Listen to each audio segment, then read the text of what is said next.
All right, welcome everyone.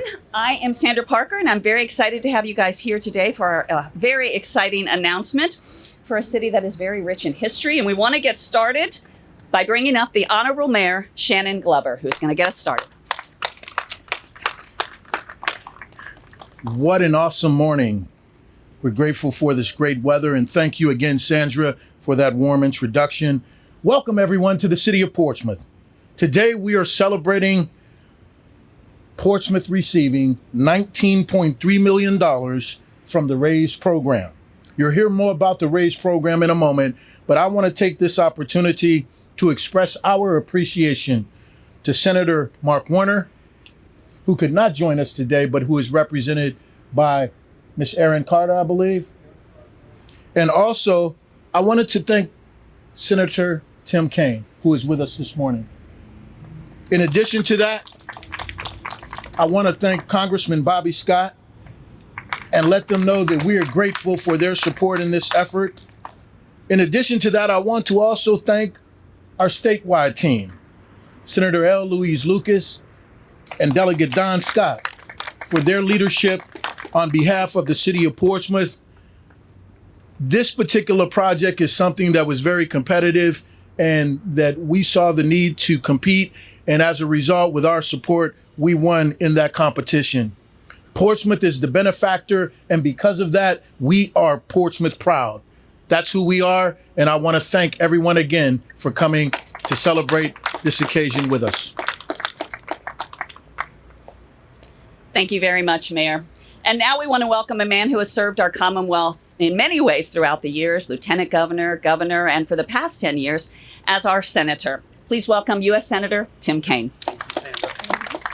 Well, good morning, Portsmouth. It is so great to be here in a wonderful town with great friends to celebrate a wonderful achievement. I was so proud to be in the Senate when we passed the infrastructure bill in November, and I got to give credit to Mark Warner. I was very active in pieces of the bill, but Mark was really a key ingredient in the negotiation of the package coming together. So I want to acknowledge Senator Warner for this. And I also want to acknowledge Congressman Scott, because the back and forth between the House and the Senate on this was complicated, and having a great representative representing Portsmouth going to bat for this in the House was absolutely critical to getting it done. The infrastructure bill is the largest investment that we have made in American infrastructure probably since Eisenhower decided with Congress in the 1950s to build the interstate highway system. It also, it does so many things in the infrastructure space: road, rail, bridges, trails, airport improvements. We've been doing a number of airport announcements, for example, recently with the Chesapeake Airport, broadband, renewed power grid, clean energy. So much has been done in the infrastructure bill. How about this? Funding for 500,000 charging stations around the country so that we can build out electric vehicles. The funding in the infrastructure bill would fall into two broad categories. Funds that go to states or local governments just by a formula. There's no competition to those. And these dollars will be significant over the next 5 to 8 years, and will provide other opportunities for the mayor and the local officials in Portsmouth.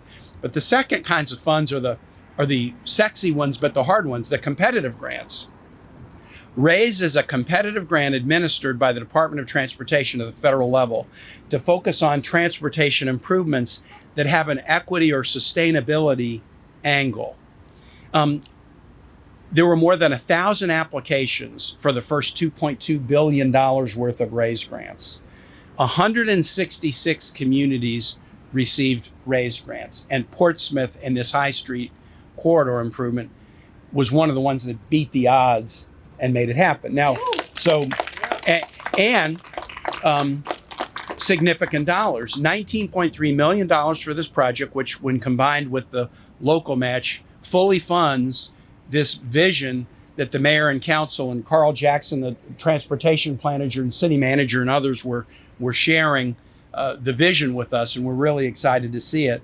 But it's so good to be, as a nation, back in the infrastructure business again. And just to emphasize, Portsmouth beat the odds to win this money. The project's now fully funded, but we're not stopping here.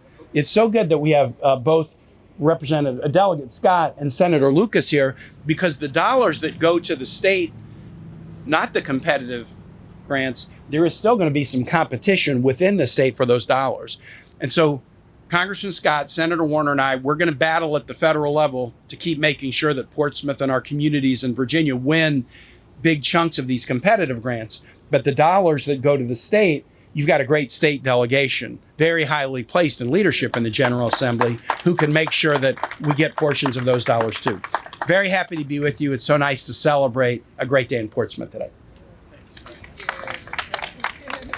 Thank you, Senator Kaine. All right, now I'd like to introduce a man who has served Virginia's 3rd congressional district for almost 30 years. Please welcome U.S. Congressman Bobby Scott. Thank you.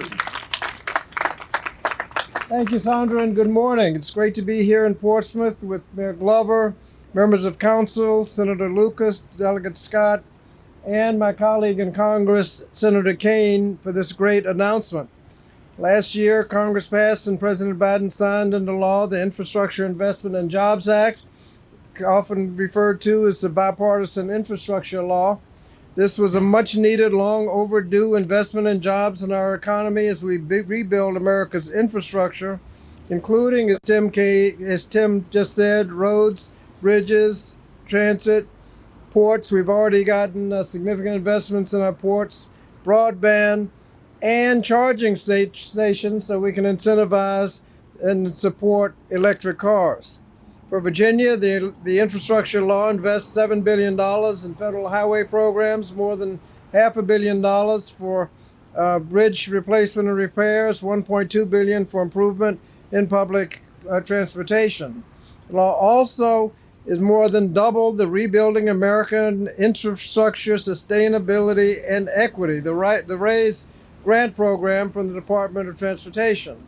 That's why we're here today to celebrate Portsmouth winning $19.3 million for the complete High Street Innovation Corridor project. This innovation corridor will include an upgraded sidewalks, high visibility crosswalks to ensure that the corridor can be utilized safely by automobiles, pedestrians, cyclists, and other transit users.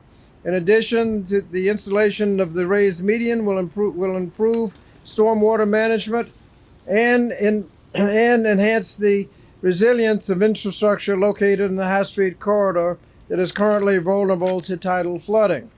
Senator Kaine and I were pleased to work with the city to support their grant application with the Department of Transportation and Senator Warner. Senator Warner's not here, so I mentioned Senator Kaine. Senator Warner is represented.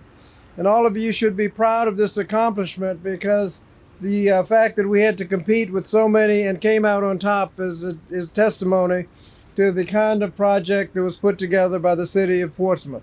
So I want to thank all of the local leaders and state leaders here for making this possible, and again congratulate the entire Portsmouth community on this great day. Thank you.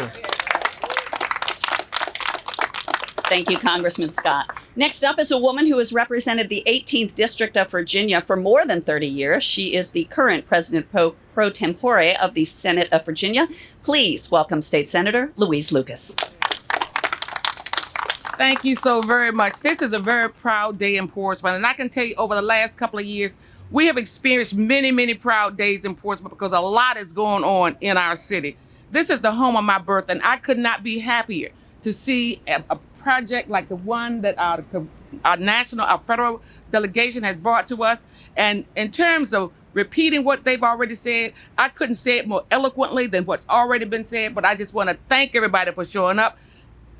Congressman Scott, my Senator Kaine, I've served with him in so many capacities. I just want to thank you, and please relay my thanks also to Senator Warner for the very good work that you've done in Congress, and also for helping Portsmouth to realize this dream today. Thank you so much.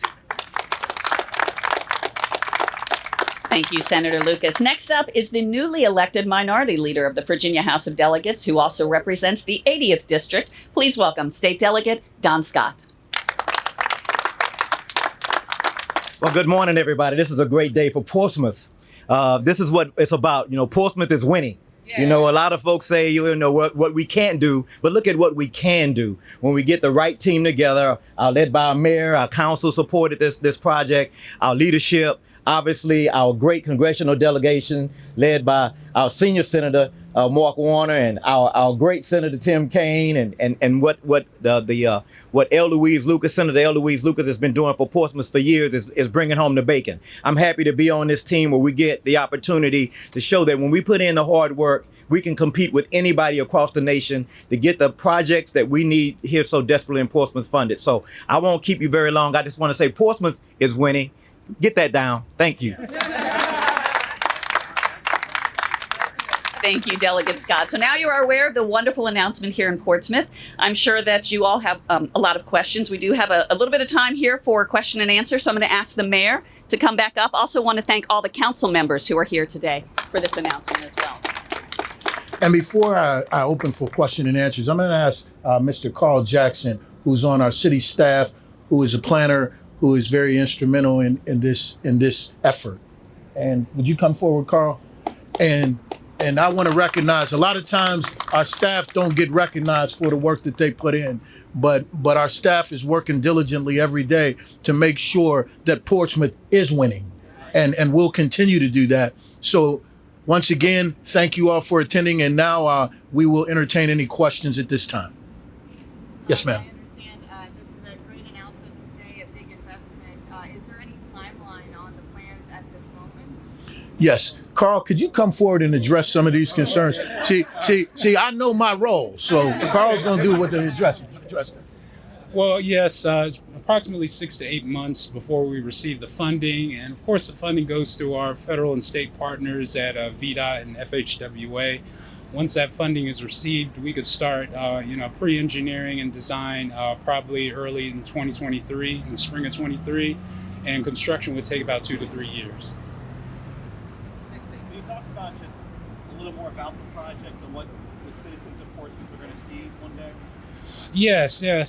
Well, I could say for me, I started working, in Portsmouth in 2018, and I noticed as soon as you crossed Effingham on High Street, it felt like the magic end. You know, you were leaving the urban, vibrant center that is downtown Portsmouth, and we're trying to extend that further all the way down to the MLK Expressway. So our citizens will see, wider sidewalks. They're going to see landscape medians. All the nice, wonderful things you see here in downtown, Old Town Portsmouth are going to also be visible further down on High Street. And how does this impact, people who take public transportation, who may not be able to afford a car to go to and from, a destination A and B? How is that really impacting the commuters in that sense, and helping people maybe accept a job because then they can bike to it, walk to it, take public transportation? Yeah, I'm glad you asked. It is a multimodal project, so it does include improved pedestrian accommodations, bicycle accommodations. There will be bus pull-offs. Hampton Roads Transit will be increasing bus service on bus route 47, which goes through the corridor, and we will finally be able to provide bus pull-off lanes so that citizens can safely get off the bus, and ride the bus. There are also shelters that are in place along the corridor as well. So it's very multimodal. What's being done to attract businesses to this sport as it's being reconstructed? Right. We do have something called the Innovation District, which was overlaid, superimposed in the district back in 2021, which provides incentives for businesses who are creative, doing sustainable, developments to relocate into that area.